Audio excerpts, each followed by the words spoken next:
नमस्कार, मी राजेंद्र महाजन. माझ्या YouTube चॅनलवर आपले हार्दिक स्वागत. या ठिकाणी तुम्ही एक इन्स्ट्रुमेंट पाहतात ज्याचं नाव आहे सोनोमीटर. हा एक हॉलो वुडन बॉक्स असून याला या ठिकाणी आहेत होल्स आणि ह्या वुडन बॉक्सवर आहे एक मेटल स्ट्रिंग आणि ही स्ट्रिंग या वुडन बॉक्सच्या एका टोकाला स्क्रूच्या साह्याने बांधलेली आहे आणि ही स्ट्रिंग या ठिकाणी या दोन लाकडी ठोकळ्यावरून पास होत आहे. या दोन लाकडी ठोकळ्यांना चाकूच्या धारेसारखे मेटल स्ट्रिप्स लावलेले आहेत म्हणून यांना नाईफ एजेस असं म्हणतात. ह्या नाईफ एजेस वरून ही स्ट्रिंग पास होत आहे आणि दुसऱ्या टोकाला या ठिकाणी एक पुली आहे. या पुलीवरून ही स्ट्रिंग पास होते आणि या हुकला ही बांधलेली आहे. या हुकला हँगर लावलेला आहे. या हँगरचं मास आहे 500 ग्राम. या हँगर मध्ये आपल्याला आणखी काही वजन ऍड करता येतात किंवा कमी सुद्धा करता येतात. त्यासाठी हे आहेत डिस्कच्या आकाराचे वजन, ज्याला स्लॉट आहे म्हणून याला स्लॉटेड वेट्स म्हणतात. या प्रत्येक स्लॉटेड वेट्सचं मास आहे 500 ग्राम, जे आपल्याला या ठिकाणी हँगर मध्ये टाकता पण येते आणि त्यातून काढता पण येते. मित्रांनो, ह्या इन्स्ट्रुमेंटला सोनोमीटर असंच का म्हणतात आणि याचा उपयोग काय, असे प्रश्न तुम्हाला पडले असतील तर त्या प्रश्नाची उत्तर आपण जाणून घेऊया. कुठल्याही मेजरिंग इन्स्ट्रुमेंट मध्ये मीटर हा शब्द असतो. जसं थर्मामीटर म्हणजे टेम्परेचर मोजण्याचं साधन, व्होल्टमीटर म्हणजे व्होल्टेज मोजण्याचं साधन, तसं हे सोनोमीटर म्हणजे मेजरिंग इन्स्ट्रुमेंट आहे. पण हे काय मोजते, तर यामध्ये शब्द आलेला आहे सोनो. आणि सोनो हा शब्द तुम्ही ऐकलेला आहे सोनोग्राफी मध्ये. सोनोग्राफी म्हणजे काय, जेव्हा तुम्हाला एखादा पोटाचा विकार होतो तेव्हा डॉक्टर सांगतात की सोनोग्राफी करा. सोनोग्राफी करा म्हणजे काय, तर सोनोग्राफी ह्या इन्स्ट्रुमेंटच्या सहाय्यानं साऊंडच्या मदतीनं ग्राफ काढला जातो, त्याला सोनोग्राफी म्हणतात. सोनो म्हणजे साऊंड. आता या ठिकाणी सोनोमीटर म्हणजे साऊंड मोजण्याचं साधन. मित्रांनो, साऊंड मोजायचं म्हणजे नेमकं काय मोजायचं, तर साऊंडला असतात 3 कॅरेक्टरिस्टिक. एक असते लाऊडनेस, दुसरं असते पिच आणि तिसरं असते टिम्बर. लाऊडनेस म्हणजे इंटेन्सिटी, ज्याचं युनिट आहे डेसिबल. आणि लाऊडनेस म्हणजे काय हे तुम्हाला माहिती आहे, कारण कुठल्याही मीडिया प्लेअर मध्ये एक बटन असते ज्याला व्हॉल्यूम असं आपण म्हणतो. हे व्हॉल्यूम बटन जर आपण फिरवलं तर लाऊडनेस किंवा इंटेन्सिटी कमी जास्त होत असते. दुसरी कॅरेक्टरिस्टिक आहे ज्याला पीच किंवा फ्रिक्वेन्सी असं म्हणतात, ज्याचं युनिट आहे हर्ट्झ. तुम्हाला माहिती आहे संगीतामध्ये 7 स्वर असतात, सा रे ग म प ध नि सा. त्या ठिकाणी माझ्याकडे हार्मोनियम आहे, याच्यावर मी 7 स्वर तुम्हाला वाजवून दाखवत आहे. सा रे ग म प ध नि सा.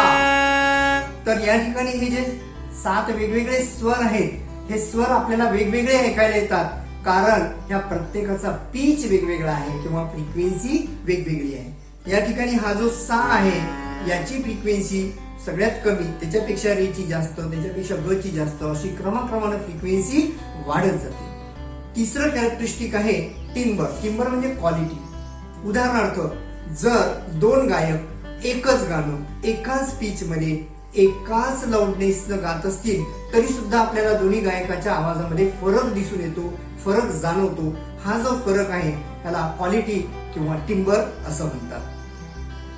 या ठिकाणी हा जो सोनोमीटर आहे ज्यामध्ये ह्या 2 नाईफ एजेस आहेत, ह्या 2 नाईफ एजेसच्या मध्ये जी तार आहे ती तार जर छेडली तर ती व्हायब्रेट होते. बघा, ही तार जर छेडली तर ती व्हायब्रेट होते आणि त्यामुळं यातून साऊंड निर्माण होतो. कुठलीही व्हायब्रेटिंग बॉडी ही साऊंड निर्माण करते, ज्याला 3 कॅरेक्टरिस्टिक्स असतात, लाऊडनेस, पीच आणि टिम्बर. जसं या ठिकाणी माझ्याकडे आहे एक ट्युनिंग फोर्क. ही एक मेटलची वस्तू आहे ज्याला एक बेस आहे आणि 2 ब्रँचेस किंवा प्रॉन्ग्स आहेत आणि या प्रॉन्ग्सला जर रबर पॅडवर मी आदळलं तर यातून साऊंड निर्माण होतो. जसं या ठिकाणी हा साऊंड निर्माण होत आहे आणि ह्या साऊंडला सुद्धा असतात लाऊडनेस, पिच आणि फ्रिक्वेन्सी. हा ट्युनिंग फोर्क जो आहे तो सोनोथेरपी मध्ये हिलिंग साठी वापरतात, तसंच बोन फ्रॅक्चर डिटेक्ट करण्यासाठी वापरतात आणि त्याचबरोबर या ट्युनिंग फोर्कच्या सहाय्यानं म्युझिकल इन्स्ट्रुमेंटला ट्युनिंग करता येते. तर मित्रांनो, आपल्याला ह्या ट्युनिंग फोर्कची फ्रिक्वेन्सी ह्या सोनोमीटरच्या सहाय्यानं काढायची आहे. या ट्युनिंग फोर्कची फ्रिक्वेन्सी या सोनोमीटरच्या सहाय्यानं कशी काढायची आहे हे जाणून घेण्यापूर्वी आपण या सोनोमीटरचं फिजिक्स पाहूयात. तर या सोनोमीटरमध्ये ह्या ज्या दोन नाईफ एजेस आहेत त्या दोन नाईफ एजेस मधली ही जी तार मी जर हाताने छेडली तर या ठिकाणी साऊंड निर्माण होतो. हा जो साऊंड आहे हा तीन गोष्टीवर अवलंबून असतो. Length between the two knife edges, tension in the string, जे टेन्शन या ठिकाणी ह्या हँगर आणि मासच्या सहाय्यानं निर्माण करता येते. मास जर त्यात आणखी टाकलं तर टेन्शन या ठिकाणी वाढेल आणि मास काढून घेतलं तर टेन्शन कमी होईल.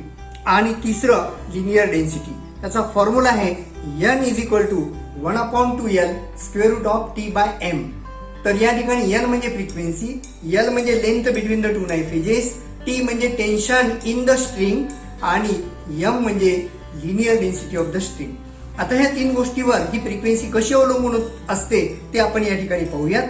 जसं या ठिकाणी फ्रिक्वेन्सी लेंथवर कशी अवलंबून असते. या ठिकाणी या दोन नाईफ एजेस मधली लेंथ पहा आणि साऊंड ऐका. ही लेंथ मी वाढवतो, बघा साऊंड बदललेला आहे. म्हणजे या ठिकाणी लेंथ वाढवली तर फ्रिक्वेन्सी कमी होते. आणखी लेंथ वाढवतो काय होते पहा. अजून लेंथ वाढवली तर फ्रिक्वेन्सी कमी झाली, म्हणजे लेंथ वाढवली तर फ्रिक्वेन्सी कमी होती. त्याच पद्धतीनं टेन्शन, हे टेन्शन जर मी वाढवलं म्हणजे या ठिकाणी हे हँगर मध्ये जर मी जास्त मासेस टाकले तर टेन्शन वाढेल आणि टेन्शन वाढलं तर फ्रिक्वेन्सी वाढते.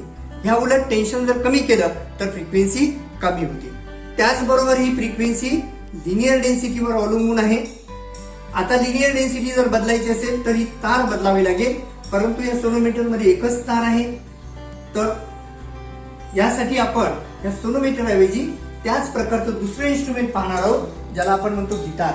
हे गिटार सोनोमीटर सारखंच आहे. इथे सुद्धा एक हॉलो बॉक्स आहे आणि याला होल सुद्धा आहे. फक्त या ठिकाणी एकाऐवजी 6 तार आहेत. या प्रत्येक ताराची लेंथ सारखी आहे, प्रत्येक तारामध्ये टेन्शन सारखं आहे. परंतु जर तुम्ही काळजीपूर्वक पाहिलं तर प्रत्येक तार हा तुम्हाला वेगवेगळा दिसतो आहे. ताराची जाडी वेगवेगळी आहे, मटेरियल वेगळं आहे. या ठिकाणी हा एका साईडचा जो तार आहे हा सगळ्यात पतला आहे, याची लिनियर डेन्सिटी सगळ्यात कमी आहे. याचा आपण साऊंड ऐकूयात. आणि हा सगळ्यात शेवटचा जो तार आहे हा जाड आहे, याची लिनियर डेन्सिटी जास्त आहे, वजनदार आहे. याचा आपण साऊंड ऐकूया. तर तुम्हाला या ठिकाणी लक्षात येईल की या पतल्या ताराचा जे फ्रिक्वेन्सी आहे ती जास्त आहे, जाड ताराची फ्रिक्वेन्सी कमी आहे. आपण जर कमी फ्रिक्वेन्सी कडून जास्त फ्रिक्वेन्सी कडे जाणार आहोत तर या ठिकाणी लिनियर डेन्सिटी कमी कमी होत आहे, फ्रिक्वेन्सी वाढत आहे. या उलट लिनियर डेन्सिटी वाढली तर फ्रिक्वेन्सीवर काय परिणाम होतो. लिनियर डेन्सिटी वाढली तर फ्रिक्वेन्सी कमी कमी होत आहे. तर मित्रांनो या ठिकाणी आपण पाहिलं की या सोनोमीटरच्या तारेची फ्रिक्वेन्सी तीन गोष्टीवर अवलंबून आहे.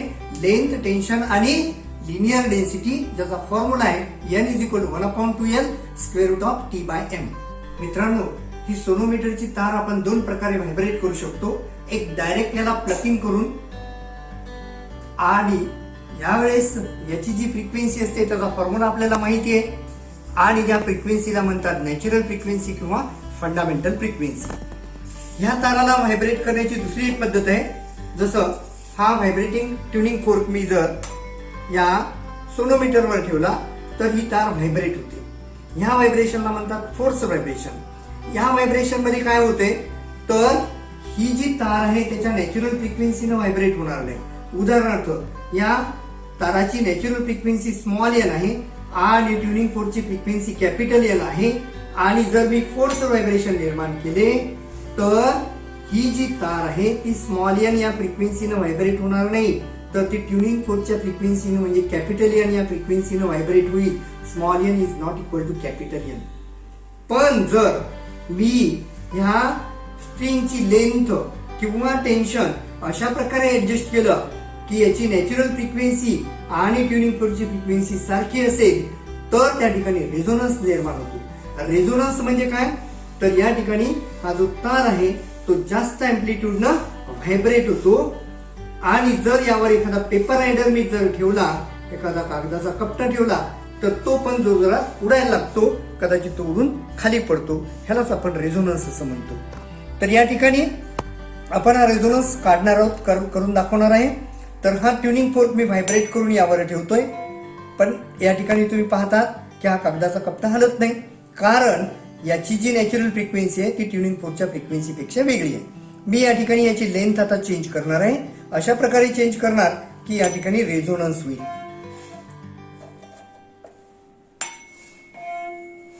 बघा या ठिकाणी हा पेपर रायडर हलत आहे. अजून मी जर थोडीशी लेंथ ऍडजस्ट केली तर बघा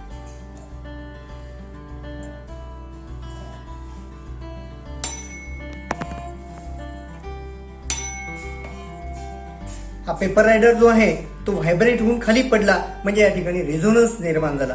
रेझोनन्स निर्माण झाला म्हणजे काय, तर या ताराची जी नॅचरल फ्रिक्वेन्सी आहे ती या ट्युनिंग फोर्कच्या फ्रिक्वेन्सी एवढी आहे. आपल्याला या ताराची फ्रिक्वेन्सी काढता येते, ट्युनिंग फोर्कची माहिती नाही. ट्युनिंग फोर्कची माहिती नाही पण ताराची माहिती आहे. ताराची फ्रिक्वेन्सी कशी काढायची, त्यासाठी फॉर्म्युला आहे n = 1/2l √T/m. तर त्यासाठी आपण लेंथ मोजूया. तर या ठिकाणी ही जी लेंथ आहे ती आहे 22.4 सेंटीमीटर, आणि या तारामध्ये जे टेन्शन आहे ते आपण या ठिकाणी या मासच्या साहाय्याने लावलेलं आहे. इथे मासेस आहेत 1 2 3 4 5, प्रत्येक 500 आहे म्हणजे 2500 ग्राम, म्हणजेच या ठिकाणी 2.5 किलोग्राम, म्हणून टेन्शन येईल 2.5 × 9.8 न्यूटन. आणि या ताराची जी लिनियर डेन्सिटी आहे ती आहे 1 ग्राम पर मीटर. या सर्व व्हॅल्यूज जर मी फॉर्म्युल्यामध्ये ठेवल्या तर या ताराची फ्रिक्वेन्सी स्मॉल n = 342 हर्ट्झ, आणि या ताराची जेवढी फ्रिक्वेन्सी आहे तेवढीच फ्रिक्वेन्सी या ट्युनिंग फोर्कची असेल, कारण या ठिकाणी रेझोनन्स झालेला आहे. तर या ट्युनिंग फोर्कची फ्रिक्वेन्सी आहे 341 हर्ट्झ, आणि आपलं उत्तर आलेलं आहे 342 हर्ट्झ. जो 1 हर्ट्झचा जो डिफरन्स आहे त्याला आपण म्हणतो एक्सपेरिमेंटल एरर. तर मित्रांनो, या ठिकाणी आपण ह्या ट्युनिंग फोर्कची फ्रिक्वेन्सी सोनोमीटरच्या सहाय्याने कशी काढायची हे शिकलेलो आहोत. ह्या सोनोमीटरचा आणखी पण एक उपयोग आहे, तो म्हणजे to verify laws of vibrating string, ज्याचे व्हिडिओ मी माझ्या युट्यूब चॅनलवर टाकणार आहे. त्याची नोटिफिकेशन तुम्हाला प्राप्त होण्यासाठी कृपया माझ्या चॅनलला सबस्क्राईब करा आणि बेल आयकॉनवर क्लिक करा. तसंच हा व्हिडिओ जर आवडला असेल तर लाईक करा आणि शेअर करा.